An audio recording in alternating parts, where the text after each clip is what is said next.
وقل رب زدني علما. Je vais vous lire un long hadith. C'est un hadith référent puisque il rapporte beaucoup de choses dès lors que l'âme sort du corps jusqu'à ce qu'elle revienne vers le corps. Al-Bara ibn Azib, ce sahabi, a dit nous étions sortis en compagnie du prophète sallallahu alayhi wa sallam afin d'assister aux funérailles d'un homme des Ansar. Puis nous arrivâmes devant la tombe alors que le mort n'était pas encore enterré. Alors, il dit, ce compagnon, le prophète sallallahu alayhi wa sallam s'est assis en faisant face à la Qibla et nous sommes assis autour de lui. Il a dit, c'est comme si on avait des oiseaux sur notre tête, c'est-à-dire cette expression pour dire qu'ils étaient immobiles et ils ne bougeaient pas. Non, de telle sorte qu'un oiseau pourrait rester sur leur tête sans problème.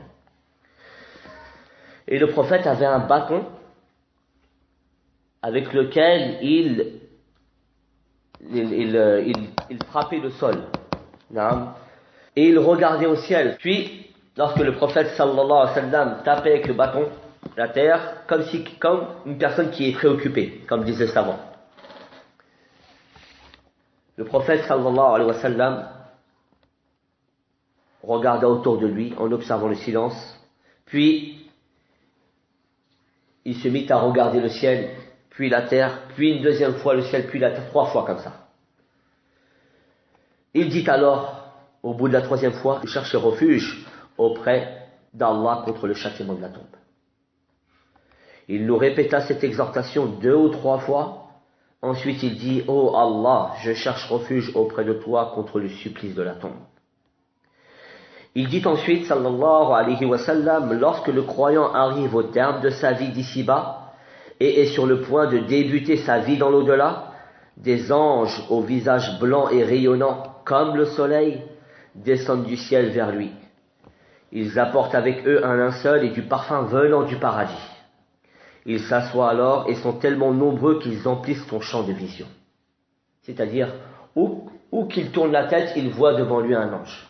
Puis, par la suite, l'ange de la mort, alayhi salam, arrive et s'assoit près de sa tête et dit, ô âme bonne, et dans une version, ô toi âme apaisée, sors vers la miséricorde et l'agrément de ton Seigneur. L'âme du croyant quitte alors le corps aussi facilement qu'une goutte d'eau ruissellerait du goulot d'une gourde. Non. C'est l'image qu'a donnée le prophète sallallahu alayhi wa sallam pour dire que l'âme du croyant, lorsqu'elle sort du corps, elle sort fluidement, facilement, sans éprouver la moindre douleur et la moindre difficulté. Et l'ange de la mort s'en saisit. Et dans une autre version, quand son âme sort, tout ange se trouvant entre le ciel et la terre sollicite le pardon d'Allah pour elle, de même que tout ange se trouvant au ciel. Par ailleurs, toutes les portes du paradis lui sont ouvertes et les anges gardiens au niveau de chaque porte ne font qu'implorer Allah pour que cette âme procède à son ascension à leur côté. Ça, c'est une preuve, mes frères, que l'âme du croyant, l'âme du mécréant aussi, lorsqu'elle sort du corps, elle monte vers le ciel et elle est présentée à Allah tabaraka wa ta'ala. Et chaque ange demande la permission que les ciels s'ouvrent à l'arrivée de cette âme-là. Alors, après s'en être saisi, les anges présents ne la lui laissent pas une seconde. Ils la prennent, la recouvrent d'un linceul précité et éloignent plutôt, c'est-à-dire le parfum du paradis. Et Allah dit tabaraka wa ta'ala concernant ces anges-là, c'est-à-dire nos envoyés ici, les envoyés ne sont pas les hommes, ce sont les anges, le font mourir et ils ne font pas preuve de négligence dans cet ordre-là, ou dans la mission qui leur a été confiée. Donc lorsque l'âme du croyant sort du corps, comme l'a dit le prophète sallallahu alayhi wa sallam, elle exalte une odeur plus agréable encore que la meilleure odeur du musc existant sur terre. Les anges procèdent ensuite à l'ascension de l'âme recueillie. À chaque fois que d'autres anges rencontrent le cortège, ils disent « À qui appartient cette âme vertueuse ?» Et les anges de répondre « À un tel, fils d'un tel », le désignant par le meilleur des noms par lesquels il se faisait appeler dans la vie d'ici-bas. Une fois arrivés au ciel inférieur, les anges sollicitent l'ouverture des portes célestes qui s'ouvrent alors. Cette âme est ensuite accompagnée de ciel en ciel par les anges les plus proches d'Allah, Une fois arrivé au 7e ciel, Allah tabaraka wa ta'ala ordonne que le nom de ce croyant soit inscrit dans les lieux des plus hauts degrés du paradis, conformément à la parole divine. Et qui te dira ce qu'est l'Illiyoun? C'est un livre cacheté, les rapprochés d'Allah en témoignent. Donc l'âme du croyant, son nom sera inscrit dans ce livre-là, auprès des hauts dignitaires du ciel, fil Illiyin. Il retourne alors vers la terre et l'âme du croyant est ramenée plutôt et introduite dans son corps. Il entend à ce moment-là le bruit des sandales de ses compagnons s'éloignant de lui après l'enterrement, lui tournant le dos. Après quoi arrivent 2 anges, grondant fortement, en colère. Ils le réprimandent, le font s'asseoir et lui disent: qui est ton Seigneur? Il répond: Allah est mon Seigneur. Quelle est ta religion? Il répond: ma religion est l'islam. Que dis-tu de cet homme qui vous a été envoyé ou suscité? Il répond: c'est bien l'envoyé d'Allah, sallallahu alayhi wa sallam. Quelles sont tes œuvres? Le défunt répond: j'ai lu le livre d'Allah, j'y ai cru et je considère que c'est la vérité.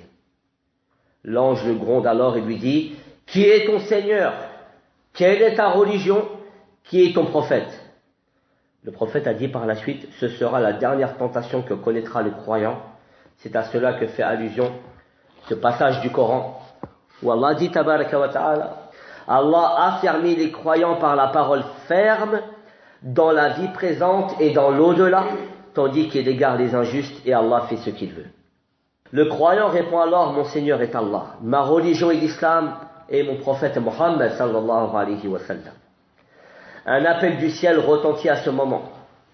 Mon serviteur a dit vrai.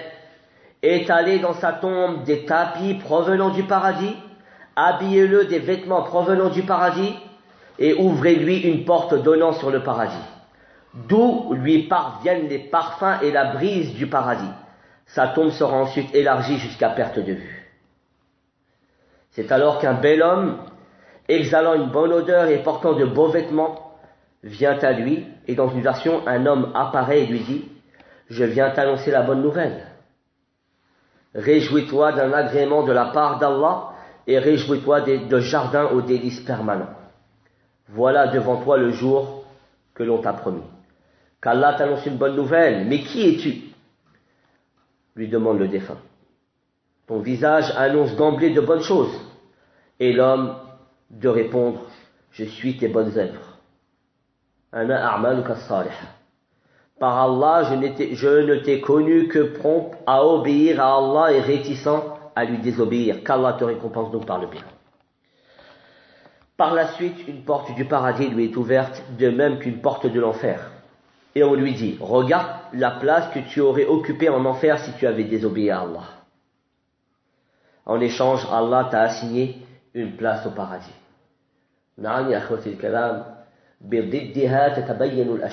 Ce n'est que par leur contraire que les choses se révèlent. C'est en voyant le paradis et l'enfer que la personne reconnaîtra le bienfait d'Allah s'il doit rentrer au paradis. N'est-ce pas? À la vue des délices du paradis, le défunt s'écrie: ô Allah, précipite l'avènement de l'heure de la résurrection pour que je rejoigne ma famille et mes miens. On lui dira alors: repose-toi donc ici. Le prophète continue en ces termes: quand le serviteur mécréant. Donc, vous voyez que ici, tout dépend de la situation de la personne, dans l'état dans lequel il meurt et sur quoi il a basé sa vie entière. Non. Le châtiment de la tombe ou les délices de la tombe ne sont qu'un prémisse de ce qui va attendre la personne Yawm al-Qiyamah, ou le jour du jugement. Le prophète sallallahu alayhi wa sallam, à la suite de ceci, va évoquer le cas du mécréant. Je ne vous lis pas en arabe parce que j'ai un autre long hadith à lire, par contre l'autre je le lirai en arabe, Inch'Allah. Voilà pourquoi j'essaie de gagner un petit peu de temps, Inch'Allah, tabaraka wa ta'ala.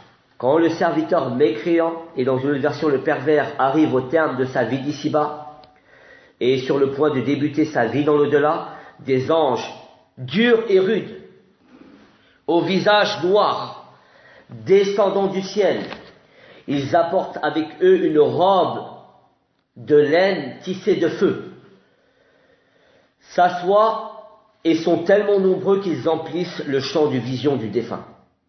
Ensuite, l'ange de la mort se présente à son chevet et dit: ô âme perverse, ya ayyatuhan nafsul khabitha, quitte ce corps et va vers la colère et le courroux d'Allah. L'âme effrayée se disperse alors dans le corps, mais l'ange de la mort la retire comme on retirait une baguette métallique aux dents nombreuses d'une pelote de laine humide. As-Suffoud, c'est un espèce de crochet en fer. Normalement, on accroche la viande avec. On appelle ça en français une S, qui a la forme d'un S comme ça. Et en général, on utilisait ces morceaux de fer comme ça, un peu recourbés, afin de tirer la laine. Donc, le prophète a donné cette image de l'âme du croyant qui sort du corps avec difficulté et pénibilité, et on lui arrache cette âme. Pourquoi on lui arrache? Car elle ne veut pas sortir. Lorsqu'il a vu les anges arriver, elle ne veut pas sortir. Comme si on arracherait de la laine humidifiée avec ses crochets. Elle viendrait comme ça par morceaux. Contrairement à l'âme du croyant qui sort du corps, comparable à une goutte d'eau qui sort de la bouche d'une gourde. C'est-à-dire très facilement et très simplement. Ô âme perverse, quitte ce corps. Alors l'âme effrayée, ne voulant pas sortir, se disperse dans le corps, mais l'ange de la mort la retire du corps comme on retirerait une baguette métallique aux dents nombreuses d'une pelote de laine humide. L'âme, en s'arrachant du corps, coupe tout ce qu'il y a à l'intérieur du corps, parmi les veines, les muscles et tout. Et le corps ou la personne est en train de souffrir terriblement. Elle est alors maudite par tous les anges se trouvant dans le ciel et la terre, et par tout ange se trouvant au ciel. Les portes du ciel se ferment, les anges gardiens au niveau de chaque porte ne font qu'implorer Allah pour que cette âme ne procède pas à son ascension de leur côté. Ils ne veulent pas monter avec elle. L'ange de la mort la prend alors et les autres anges s'en emparent aussitôt. Elle exhale une puanteur semblable à celle que dégagerait le pire des cadavres en décomposition sur cette terre. Et l'enveloppe dans la robe de bure, c'est-à-dire cette robe-là de feu. Il procède à son ascension vers les cieux, et à chaque fois qu'il rencontre d'autres anges, ces derniers s'exclament: à qui appartient cette âme perverse? Les anges qui l'accompagnent disent alors: elle est à un tel fils d'un tel, le désignant par le plus affreux de ses noms dans ce bas monde. Atteignant le ciel inférieur et malgré les sollicitations des anges, on refuse d'ouvrir les portes pour cette âme. Le prophète lui lut alors ce verset coranique: les portes du ciel ne leur seront pas ouvertes, et ils n'entreront au paradis que quand le chameau pénétrera dans le chat de l'aiguille, c'est-à-dire jamais. Allah, exalté soit-il, ordonne alors que le nom de l'infidèle soit inscrit dans les lieux des plus bas de l'enfer, fi Sijjin, dans la terre la plus inférieure. Puis il dira: ramenez mon serviteur sur terre. En effet, je leur ai promis que c'est d'elle que nous les avons créés, et c'est en elle que nous les retournerons, et d'elle nous les ferons sortir une fois encore. Minha nukhrijukum wa fiha nu'idukum wa minha nukhrijukum minha khalaqnakum wa fiha nu'idukum wa minha nukhrijukum taratan ukhra. Kama jaa fi al-Qur'an al-Karim. Donc là, cette âme mauvaise revient dans son corps. Le prophète récite alors le passage du Coran: quiconque associe à Allah, c'est comme s'il tombait du haut du ciel et que les oiseaux le happaient ou que le vent le précipitait dans un abîme très profond. Son âme est introduite dans son corps et le défunt entend à ce moment-là le bruit des sandales de ses compagnons s'éloignant de lui après l'enterrement. Il se retrouve tout seul. Après quoi arrivent deux anges, grondant fort, qui le réprimandent et le font s'asseoir dans la tombe et se mettent à l'interroger: qui est ton Seigneur? Il répond alors, et je reprends ici les termes du prophète sallallahu alayhi wa sallam: هكذا قال النبي صلى الله عليه وسلم. Je ne sais pas, la adri. Qui est ton Seigneur? Il reprend encore cette réponse: je ne sais pas. Il est tellement dans l'indécision, il est tellement perplexe dans ses réponses qu'il n'arrive pas à répondre, quand bien même il connaissait la réponse dans cette vie-là. Puis il lui demande: quelle est ta religion? Et il répond la même réponse. Et il lui pose la troisième question, que dis-tu de cet homme qui vous a été envoyé? Et ne parvenant pas à se souvenir de son nom, les anges lui disent, c'est Mohammed, sallallahu alayhi wa sallam. Il dira alors, je ne sais pas, j'ai entendu les gens dire cela. Les deux anges lui diront alors, tu n'as rien su et tu n'as rien lu.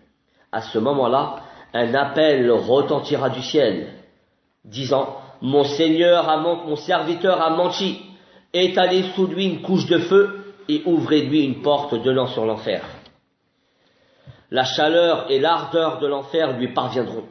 Il sera compressé par les parois de sa tombe au point que ses côtes s'entrecroiseront. C'est-à-dire les côtes droites et les côtes gauches vont venir s'entremêler et se croiser, tellement sa tombe va se rétrécir de part et d'autre. Un homme laid, très mal habillé, dégageant une odeur fétide, s'approchant alors de l'infidèle, et dans une version, un homme apparaît et lui dit, je viens t'annoncer la nouvelle qui t'angoisse, voilà le jour que l'on t'a promis. Le défunt s'interroge alors, qu'Allah t'annonce la mauvaise nouvelle, qui es-tu? Ton visage annonce d'emblée de mauvaises choses. Il dit, je suis tes mauvaises œuvres. Par Allah, je ne t'ai connu que réticent à obéir à Allah, mais rapide et prompt à lui désobéir. Qu'Allah te récompense alors par le mal. Ensuite, un être sourd, aveugle et muet est désigné pour le tourmenter. Il tient en main une barre de fer dont un seul coup peut réduire une montagne en poussière. Cette créature le frappera d'un grand coup qui le réduira en poussière, après quoi il sera ressuscité et frappé à nouveau. À chaque coup, le défunt poussera un cri que l'univers entier entendra, à part les humains et les djinns. Par la suite, une porte de l'enfer lui sera ouverte et une couche de l'enfer lui sera préparée. C'est alors que l'infidèle se mettra à crier « Ô mon Seigneur, fais en sorte que l'heure de la résurrection n'arrive jamais ». Ce hadith est un hadith qui est authentique, rapporté par l'imam Abi Daoud, Al-Hakim, Ahmed et l'imam Al-Ajurri fi Sharia. C'est un hadith authentique. L'imam Hakim l'a déclaré authentique. L'imam Al-Zahabi a conforté la version authentique de ce hadith et Sheikh Al-Albani l'a déclaré authentique. Rahmatullahi ala al-jami'. وقل رب زدني علما